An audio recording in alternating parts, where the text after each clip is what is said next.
സങ്കീർത്തനങ്ങൾ 10-ാം അധ്യായം 1 മുതൽ 18 വരെയുള്ള വചനങ്ങൾ.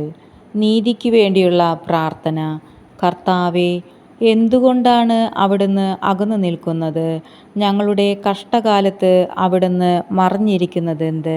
ദുഷ്ടർ ഗർവ്വോടെ പാവങ്ങളെ പിന്തുടർന്ന് പീഡിപ്പിക്കുന്നു. അവർ വച്ച കെണിയിൽ അവർ തന്നെ വീഴട്ടെ. ദുഷ്ടൻ തൻ്റെ ദുരാഗ്രഹങ്ങളെക്കുറിച്ച് വൻപു പറയുന്നു. അത്യാഗ്രഹി കർത്താവിനെ ശപിച്ചു തള്ളുന്നു.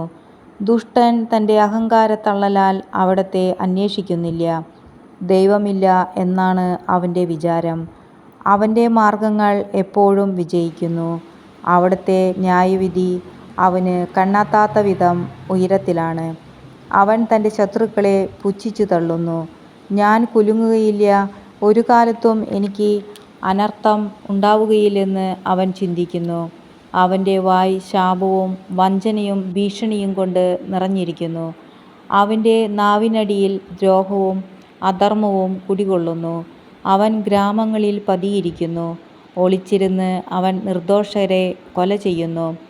അവൻ്റെ കണ്ണുകൾ നിസ്സഹായരെ ഗൂഢമായി തിരയുന്നു. പാവങ്ങളെ പിടിക്കാൻ അവൻ സിംഹത്തെപ്പോലെ പതിയിരിക്കുന്നു.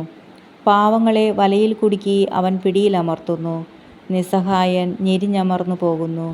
ദുഷ്ടൻ്റെ ശക്തിയാൽ അവൻ നിലം പതിക്കുന്നു. ദൈവം മറഞ്ഞിരിക്കുന്നു. അവിടുന്ന് മുഖം മറച്ചിരിക്കുകയാണ്. അവിടുന്ന് ഒരിക്കലും ഇത് കാണുകയില്ല എന്ന് ദുഷ്ടൻ വിചാരിക്കുന്നു.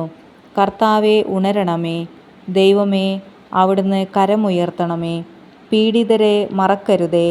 ദുഷ്ടൻ ദൈവത്തെ നിഷേധിക്കുന്നതും അവിടുന്ന് കണക്ക് ചോദിക്കുകയില്ലെന്ന് ഹൃദയത്തിൽ മന്ത്രിക്കുന്നതും എന്തുകൊണ്ട്? അങ്ങ് കാണുന്നുണ്ട്. കഷ്ടപ്പാടുകളും ക്ലേശങ്ങളും അങ്ങ് തീർച്ചയായും കാണുന്നുണ്ട്. അങ്ങ് അവ ഏറ്റെടുക്കും. നിസ്സഹായൻ തന്നെ തന്നെ അങ്ങേക്ക് സമർപ്പിക്കുന്നു. അനാഥന് അവിടുന്ന് സഹായകനാണല്ലോ. ദുഷ്ടൻ്റെയും അധർമ്മിയുടെയും ഭുജം തകർക്കണമേ. ദുഷ്ടതയ്ക്ക് അറുതി വരുന്നതുവരെ അത് തിരഞ്ഞ് നശിപ്പിക്കണമേ. കർത്താവ് എന്നേക്കും രാജാവാണ്. ജനതകൾ അവിടുത്തെ ദേശത്തു നിന്ന് അറ്റുപോകും. കർത്താവേ, എളിയവരുടെ അഭിലാഷം അവിടുന്ന് നിറവേറ്റും. അവരുടെ ഹൃദയത്തിന് ധൈര്യം പകരും. അവിടുന്ന് അവർക്ക് ചെവി കൊടുക്കും. അനാഥർക്കും പീഡിതർക്കും അങ്ങ് നീതി നടത്തിക്കൊടുക്കും. മണ്ണിൽ നിന്നുള്ള മനുഷ്യൻ ഇനിമേൽ അവരെ ഭീഷണിപ്പെടുത്തുകയില്ല.